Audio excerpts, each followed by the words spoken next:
Halo, apa kabar Anda semua? Mudah-mudahan tetap sehat. Tidak lupa 3M.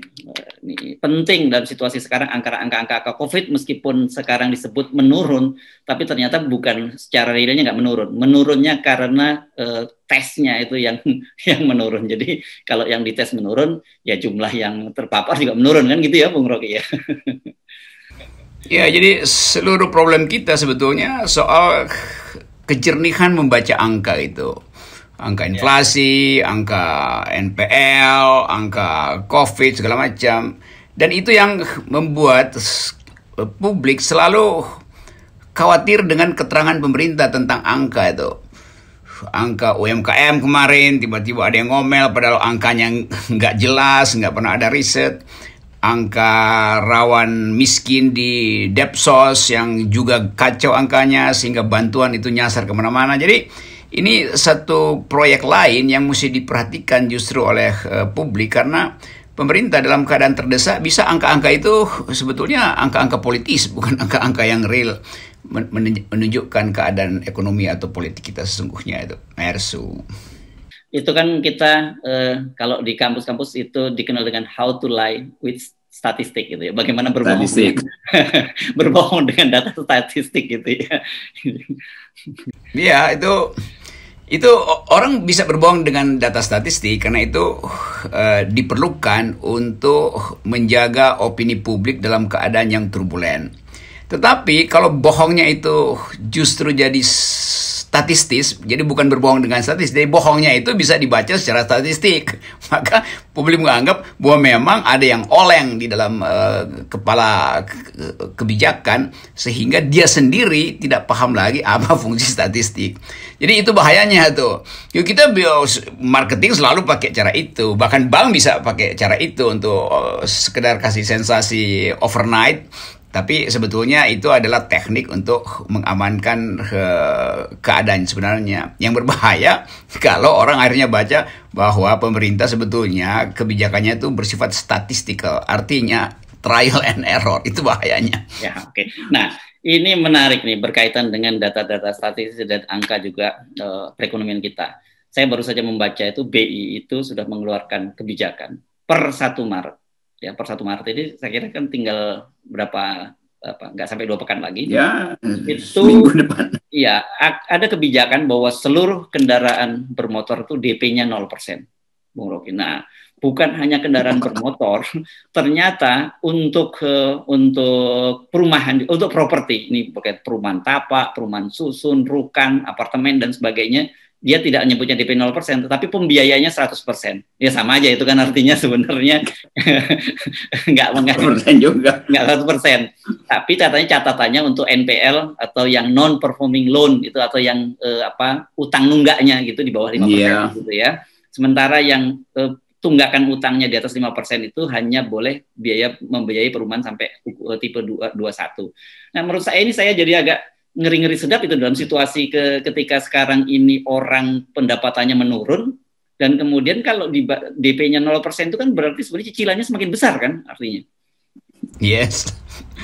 Jadi angin sorga buat rakyat, buat konsumen, tapi angin puyuh buat pemerintah sebetulnya. Jadi karena kena badai COVID, badai ekonomi, angin puyuh itu masuk ke segala macam kementerian. Lalu panik karena ada angin puyuh. Lalu dicarikan angin sorga buat rakyat untuk menghadapi angin puyuh itu tuh. Dengan janji 0% itu atau kebijakan yang seolah-olah populis itu.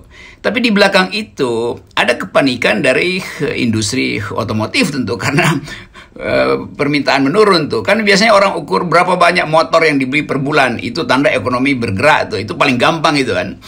Konsumsi motor itu yang paling jelas itu. Nah sekarang keadaan itu pasti terbalik itu.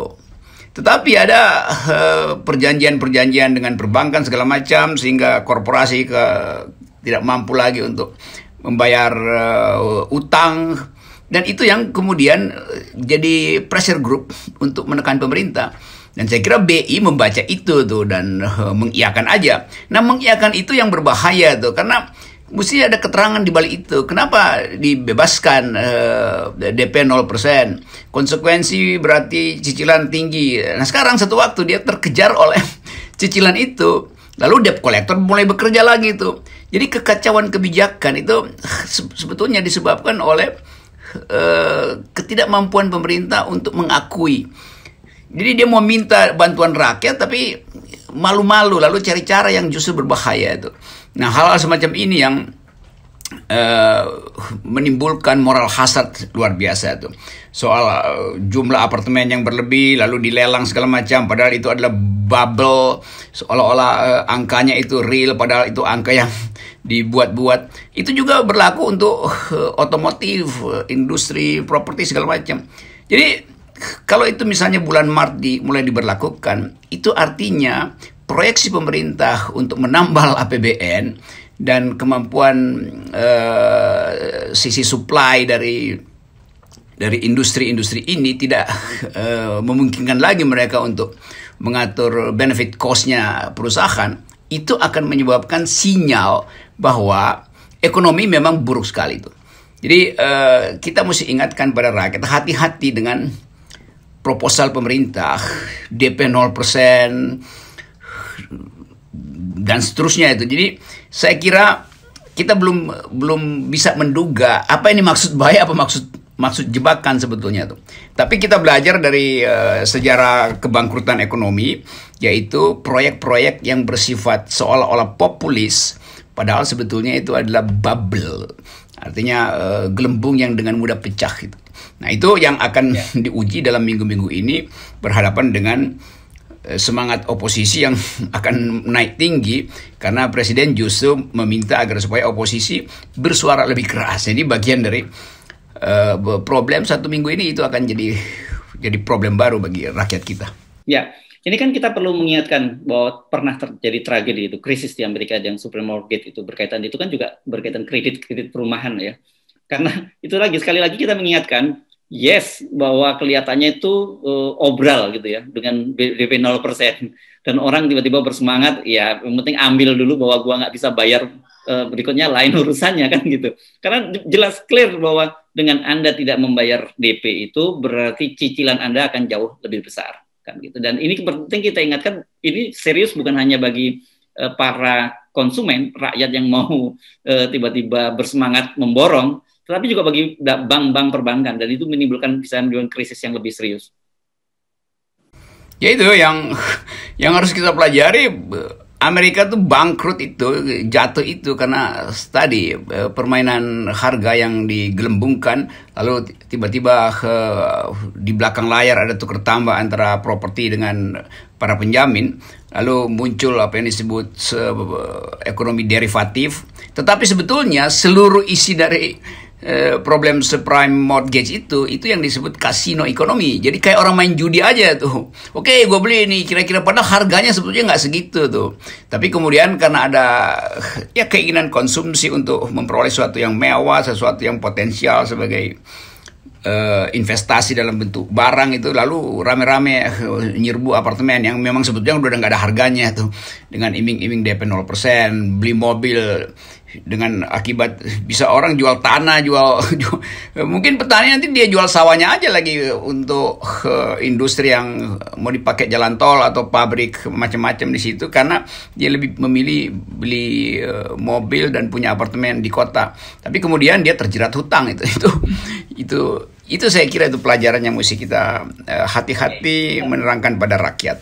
Ini apakah kita bisa sebut sebagai kesannya seolah-olah semacam ada ketulusan hati dari pemerintah memahami situasi masyarakat yang sulit sehingga DP-nya dibikin 0%, atau sebenarnya lebih kuat dari kepentingan para pebisnis gitu, karena Anda sebut tadi kredit motor mandek, kemudian banyak apartemen yang sudah dibangun dan kredit ke perbankan juga harus dibayar tapi juga tidak laku gitu.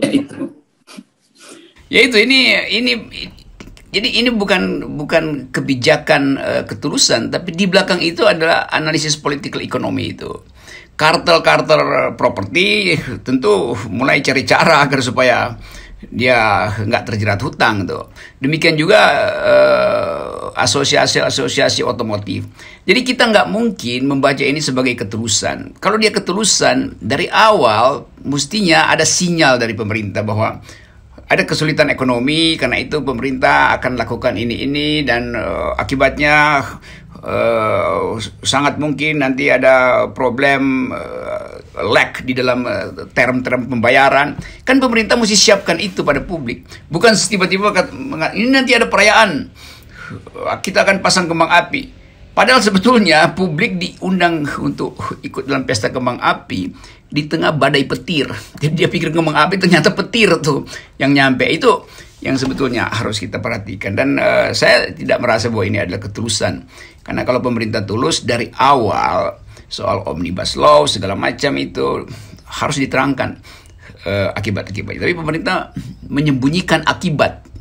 Karena itu orang sekarang menduga-duga jangan-jangan akibatnya disembunyikan loh.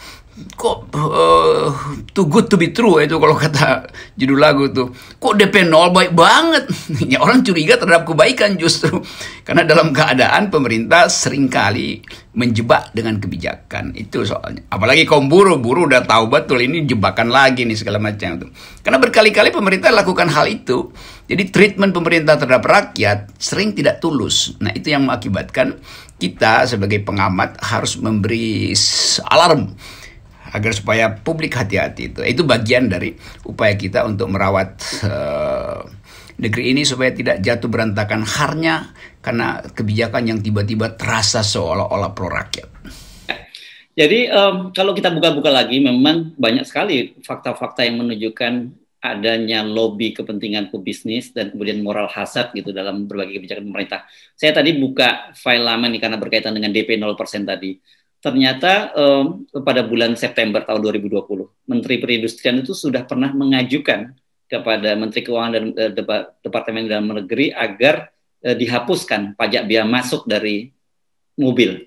Nah, ini kan padahal ini kan biaya masuk ini komponennya itu besar sekali. Itu justru pemasukan untuk pemerintah pusat dan juga untuk pemerintah daerah kan gitu. Itu besar. Dan kalau dihapuskan, itu yang terjadi adalah satu, pemerintah buntung karena potensi pendapatannya jadi hilang sangat besar, tetapi yang pesta pora itu industri, terutama asosiasi otomotif. Yeah. Jadi kita mungkin menganggap selalu bahwa konfliknya pasti ada di dalam kabinet sendiri, yaitu antara kepentingan untuk nambal shortfall pajak yang nggak masuk dengan tekanan para pebisnis yang tentu nggak peduli dengan keadaan perbankan karena keadaan ekonomi, karena dia hanya berpikir bahwa bisnisnya itu mesti jalan terus. Dan mungkin juga perjanjian dengan pemasok internasional, global chain otomotif menghendaki itu tuh. Jadi rakyat selalu tidak punya kemampuan untuk memperhatikan yang mana sebetulnya yang disebut sebagai kebijakan publik, yang mana yang ternyata adalah kepentingan dari korporasi-korporasi, asosiasi besar yang sifatnya monopolistis tuh. Jadi soal itu yang jadi bahan perdebatan terus. Lain kalau kita ada di negara yang terbuka informasi, kemampuan berargumentasi oleh oposisi diandalkan, maka masalah ini dibuka ke publik dan publik nonton debatnya dulu baru mulai meneliti proposal DP 0 segala macam dan pajak yang diturunkan segala macam itu tuh.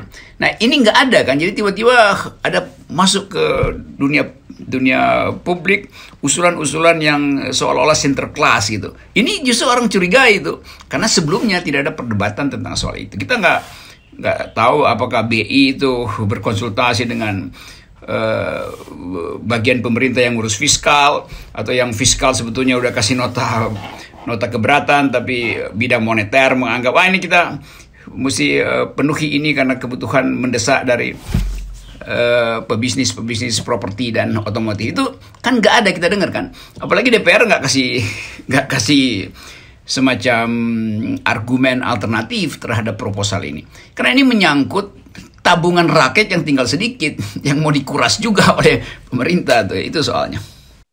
Ya, ini menarik ini ketika bicara soal tabungan dikuras itu. Ini kalau ini bukan hoax nih, clear kan pada waktu itu selain wakaf uang, kan kita tahu juga Menko Erlangga meminta agar para pemilik tabungan yang di atas 100 juta itu untuk spending, untuk besar-besaran gitu.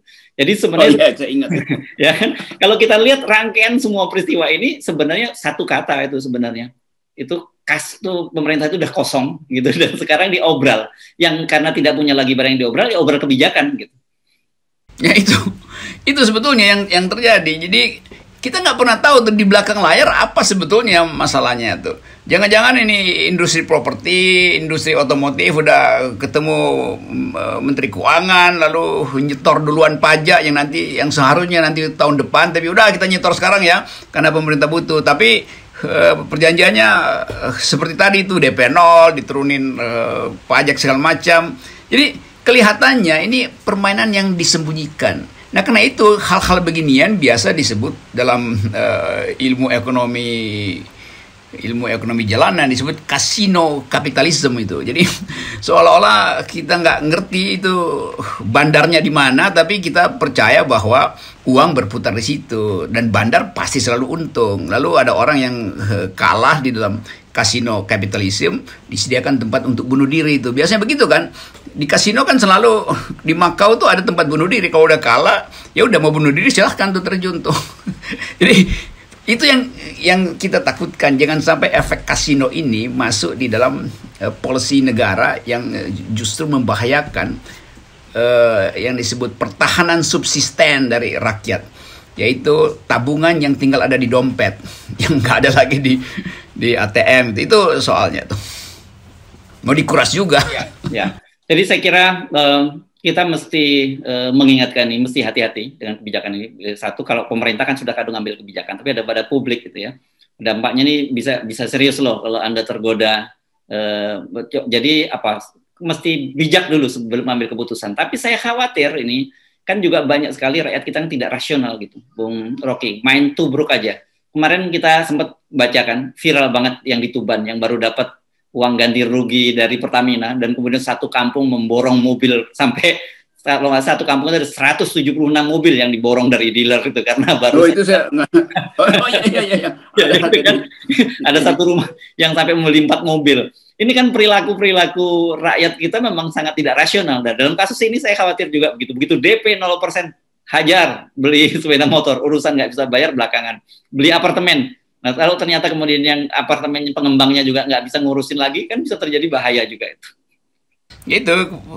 Itu soalnya. Sementara soal apartemen, status apartemen itu di Jakarta dan kota-kota besar itu nggak jelas. Ada orang yang udah bayar lunas 10 tahun, tapi sertifikatnya ditahan oleh pengembang karena mungkin dijaminkan ke bank. Kan itu kacau kan soal hak-hak penghuni apartemen di Jakarta tuh yang kita baca terus setiap hari ada di media massa. Itu kan harusnya pemerintah beresin dulu itu supaya rakyat nggak tertipu. Karena begitu banyak status tanah yang mungkin haknya udah mau habis 2 tahun lagi tapi masih diobral, sertifikatnya ditahan. Jadi problem-problem semacam ini itu yang berbahaya sekali karena pemerintah sebetulnya hanya ingin cepat-cepat dapat uang panas, sementara hak rakyat untuk mengetahui hak hukum terhadap apartemen itu nggak dia gubris. Berbagai macam apartemen di Jakarta penghuninya tuh demo segala macam, pemerintah diam aja, dianggap itu adalah urusan dengan pengembang. Nah sekarang dia mau obral itu tuh dengan konsekuensi hukum yang bisa berlipat-lipat. Jadi potensi subprime mortgage itu dalam bentuk lokal juga bisa berlangsung di kita di Indonesia. Yes. Oke, Bung Rocky, saya kira nggak perlu kaget kalau dalam beberapa hari ke depan lagi muncul lagi berbagai kebijakan-kebijakan yang terkesan tulus gitu untuk rakyat. Kita harus terus mengamati ini, Bung Rocky. Ya, dan saya dan FNN selalu hanya bisa bikin analisa itu. Nah, analisa FNN bisa benar dan bisa nggak salah. Oke. Terima kasih Bung Rocky.